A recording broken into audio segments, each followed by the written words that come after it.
United States has a debt of $36 trillion, a sum that's impossible for the human mind to truly grasp. And yet it's money that is owed to someone. China, often presented as its major creditor, holds around $750 billion in treasury bonds. And it also carries more than $18 trillion in domestic debt. As you delve deeper, the contradiction becomes evident. Everyone owes, and everyone collects. The system seems like a straight thread, but it's a mess of hidden connections. When you start to pull, you discover it doesn't end in one hand. It gets tangled in savings accounts, pension funds, and other governments' reserves. The entire world has already amassed more than $300 trillion in debt, triple the current global economy. If the debt is so enormous, to whom exactly is all that money owed? The surprising truth is that, for the most part, we owe it to ourselves in never-ending cycles that just keep going. It's not an accounting trick, but rather a clear indication that the modern world doesn't stay still. It thrives on constant movement, a cycle of loans, credits, and reinvestments that, if it slows down, exposes just how fragile everything else truly is. Imagine trying to follow the trail of a single dollar borrowed today. It doesn't reach a villain sitting in a secret vault. It goes through a local bank, finances a road, appears as interest in a pension fund, and returns disguised as a new bond. If someone cuts that path, the chain tightens elsewhere. This is when things truly started to globalize. The question is no longer just who lends, but why the system needs money to keep circulating. The key is to understand that debt wasn't born with banks. It was born with a promise. And when you see how that promise turns into bonds, financed wars, and economic bailouts, you start to notice a pattern that repeats itself again and again. The driving force is not stability, it is the flow. And when that flow is interrupted, the entire global economy falters. And here's another trap that often goes unnoticed. We think the government could just print money and problem solved. If it were that easy, you wouldn't be hearing stories of collapses in Venezuela or Zimbabwe. That shortcut comes at a price, paid with uncontrolled inflation and a complete loss of trust. We will look at the reasons why nations are not willing to take such a significant gamble so carelessly, and what alternative actions they pursue. The very first step is to address this uncomfortable question. If nearly everyone is getting into debt, what exactly are they borrowing money for? To truly understand the fundamental basis, we must go back many centuries. Long before the existence of banks, formal contracts, or even treasury bonds, debt already existed. It was neither written, legal, nor financial. It was a promise between people. You'd lend your neighbor a bag of grain today, and he'd return it after the harvest, with a little extra as a token of gratitude. There were no interest rates, no signatures, no lawyers, just reputation and trust. For centuries, that was the basis of everything, a basic need to get something now, promising to pay it back later. But that simple logic quickly escalated. When kings needed to build fortresses, fleets, or prepare for wars, they found no single lender could cover their ambitions. It was at that time that cities such as Venice and Genoa began to experiment with bills of exchange and promissory notes. But the true transformation arrived in England, when the political power dared to divide the national debt into smaller parts and sell them to the public. That's where the modern bond was born. The state no longer depended on just a few wealthy families. Now he was able to raise immense amounts of money by selling promises to thousands of ordinary individuals. And these promises, supported by the power to levy taxes, began to fund not just wars, but also infrastructure and expansion. What started as a favor between neighbors became the most powerful tool of the modern state. But the truly decisive factor wasn't inventing debt, it was finding out how to use it to finance everything, without having to raise taxes or cut expenses. And ever since, every time money runs short, the game begins the same way. Your country wakes up with a hole in its budget. The Treasury Minister opens the day's agenda first thing in the morning. On the table we have 3 options, and not a single one is free. Either cutting public spending, increasing taxes, or taking on more debt. It may appear to be a simple decision, but it's right here that the true problems really begin. If you choose to print money without any control, you flood the entire economy with cash, and prices will skyrocket. Inflation then devours the wages of millions. It ruins their hard-earned savings and completely destroys all stability. But that's not even the worst of it. The absolute worst part is that when confidence is broken, the currency will plummet and collapse, and all investors will simply flee. So there remains a third option, to get into debt. Issuing debt at first glance appears to be the cleanest way out. It doesn't spark immediate protests, it doesn't demand budget cuts today, and no one perceives the consequences right away. This is precisely where government bonds enter the picture. The government issues promises of future payment to banks, various investment funds, insurance corporations, and even ordinary citizens. And with these acquired funds, it proceeds to finance nearly everything imaginable, from wars to roads, subsidies, hospitals, or critical financial bailouts. As long as there is a demand for it, the system will continue to operate. And for many, many decades, the demand for them never truly ran out. Bonds were always widely perceived as being safe, stable, and highly profitable. They were the asset everyone wanted to own, and everyone thought they understood. But beneath that apparent simplicity, a more fragile dynamic lay hidden than it seemed, because when a state needs more money than it collects year after year, the only way to sustain itself is by issuing more debt. And from that, a dangerous illusion is born. The belief that governments can live eternally on borrowed money, because there will always be someone willing to finance their promise. But was it always so? For centuries, that was unthinkable. Governments were constrained by a fundamental rule. They couldn't issue more money than they could possibly back with gold. This system, known as the gold standard, imposed strict financial discipline. Every single currency in circulation had to possess an equivalent amount of gold within the state's official reserves. And that meant that government spending, and consequently the national debt, had a very clear ceiling. But that rule began to break down in the 20th century, when wars, crises, and political necessities clashed with the limits of gold. The definitive break came in 1971. The United States, under Nixon, abandoned the gold standard, and with it fell the last great barrier that limited the expansion of money. From that moment on, currencies were no longer backed by a metal. They came to be sustained solely by the trust placed in the government that issues them.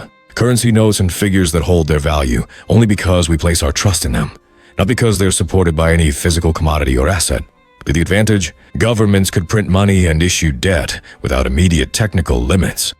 The downside: the system became almost entirely dependent on the perception, credibility, and willingness of other countries and markets to continue trusting. And from that point on, debt stopped being a tool with a brake and became the system's primary fuel. Issuing debt might appear to be a very simple process. The government requests financial resources today, promising to repay them at a later date.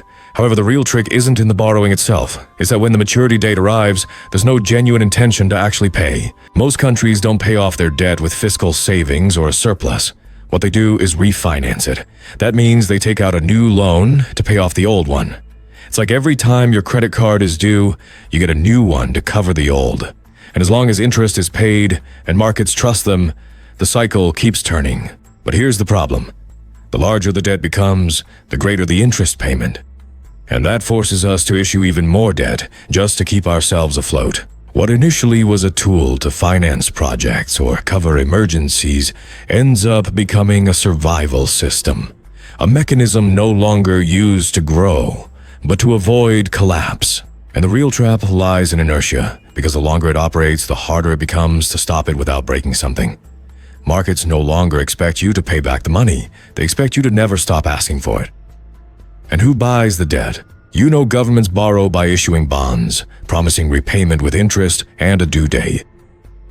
What you don't see at first glance is who's on the other side of that paper. When you deposit your salary in the bank, that money doesn't stay dormant in a vault. Banks put that money to work. They lend it out, they invest, and most importantly, they purchase sovereign bonds, because the government is, in theory, the most trustworthy debtor. In the United States, commercial banks currently hold approximately $1.8 trillion in treasury bonds. This is such a massive figure that it surpasses the GDP of countries like Brazil or Canada. That pile of papers holds pensions, mortgages, and payrolls. The interest rate is the system's steering wheel. In the 80s, yields surpassed 15% to curb runaway inflation. In 2020, after the COVID shock, they fell below 1% to boost spending. And when you purchase a bond, your interest rate is locked in. Whatever the government does subsequently will no longer alter your coupon payment. That makes it predictable and highly attractive for banks, insurance companies, and investment funds. In 2024, American pension funds allocated approximately 25% of their capital to bonds. Insurance companies, more than 60%. They require stability and steady interest flows, not emotions. All of this creates a silent network, where the savings of millions of people are transformed into loans for the government. It may seem strange that a country lends money to itself, but funds do not travel in a straight line. It flows from areas with excess savings to where spending is needed.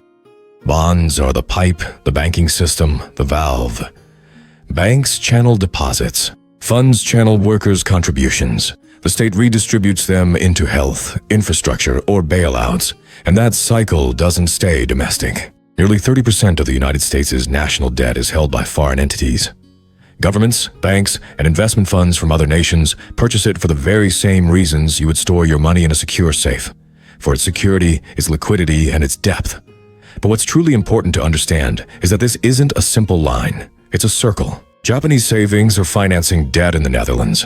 The Dutch are investing in Brazil. Brazilians then reinvest their funds in the United States. The global debt is not a mountain about to come crashing down. Instead, it's an intricate, interconnected network of loops where money constantly changes form and hands. Savings, loans, coupons, reinvestment, and starting all over again. All this creates a network where the savings of millions of people are transformed into loans for the government. But when private buyers fall short, the central bank steps in. It buys bonds with newly created money. It absorbs the debt that the market is no longer willing to hold. And at this very point, the question is no longer about who is purchasing the debt, but rather what truly happens when the primary buyer is yourself. The answer is far more uncomfortable than it initially seems. For many decades, incurring debt was always considered an emergency measure. Wars, periods of reconstruction, specific isolated crises. But gradually, over time, something fundamentally shifted. Debt ceased to be merely a temporary patch and instead became the entire system itself. Nowadays, governments do not just turn to debt during truly difficult periods. They actually require it annually simply to operate. It's no longer about funding exceptions, but about keeping the entire structure standing. Governments are spending more than they collect. Furthermore, they issue bonds to cover the deficit. Commercial banks acquire these bonds using the savings of millions of individuals. Pension funds incorporate them into their portfolios as a secure asset, and central banks work to guarantee that the entire system continues to function smoothly. It's a self-sustaining cycle, a financial mechanism that cannot be halted without severe repercussions.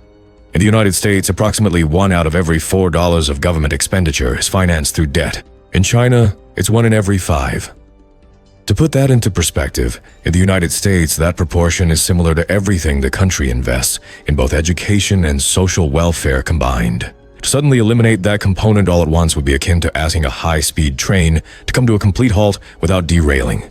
It simply cannot be done because public debt not only finances major works or investments, it also supports public sector salaries, various subsidies, state purchases, and essential contracts. If money stops flowing, businesses sell less, they cut staff, unemployment rises, and consumption plummets. It's the growth cycle in reverse. And we've already seen what happens when the cycle breaks. Greece, after the crisis of 2008, was expelled from the circuit. Investors stopped trusting. The country was left without buyers, and thus, without financing, it ran out of money. 1 out of every 4 public employees was fired. Salaries dropped by 30%. The GDP plummeted by a staggering 25% in just a matter of a few years. Austerity was not an economic theory. It was a real wave of closures, migrations, and silent poverty. In other cases, the collapse wasn't due to a lack of confidence, but to attempts to cover it by printing money. Venezuela in the 2000s crossed that line. To cover debts without external financing, the government began to issue money en masse. Prices doubled every few weeks. A loaf of bread that cost 10 bolivars soon cost millions. The currency lost its value faster than people could spend it. And while not everyone reaches such extremes, even moderate inflation erodes the real earning power of wages. The salary numbers remain constant, but their purchasing power dissolves. And the same thing happens with bonds, with coupons, and with the value of the debt. All of this process leads to a silent, insidious trap. The more one becomes dependent on borrowing, the more is allocated annually just to cover the interest on prior debt. You start by asking to build a road, and you end up asking to pay the interest on the very road you built 20 years ago. That's what happened to Sri Lanka, to Pakistan, and to a large part of the global south. And the risk isn't minor in advanced economies if trust is broken, because here it's not just about how much you owe, but whether someone still wants to lend to you. When that answer is no, costs skyrocket. And when costs skyrocket, the budget chokes. Rich countries like Germany or Switzerland don't feel that pressure. They can refinance debts at minimal rates without anyone panicking. But if you're not in that club, the margin is minimal. Then something predictable happens. Money seeks refuge. In 2025, gold rose 28%. The dollar lost about 9% of its value. Silver returned to levels not seen in 30 years. Mining stocks measured by the GDX index rose more than 45%. It was no coincidence. It was the reflection of a system where trust was being reordered. And when that happens, bonds are no longer considered the star asset. Capital then shifts towards tangible assets, those that do not depend on political decisions or a coupon that could easily evaporate with inflation. This doesn't mean the entire system grinds to a halt. It simply means it adjusts. Banks will then change their internal rules. Governments modify their fiscal policy. Central banks adjust rates to curb panic waves. And, if necessary, some sell public assets to buy time. But there's one thing that never changes. Money is trust turned into paper, and debt is a promise that this trust won't be broken. What began as a borrowed bag of grain in the spring, today is a network of interwoven promises that sustain roads, pensions, and payrolls all across the planet. And though it may seem the world could stop without consequences, the current design depends on movement. If the flow is interrupted, as Greece came to learn, the impact is soon felt in the store, the factory, and the home. Capital will keep looking for safe havens or returns, depending on the prevailing winds. And the wheel of bonds, interest, and refinancings will keep on turning until someone forces it to stop, or until its own movement redraws it.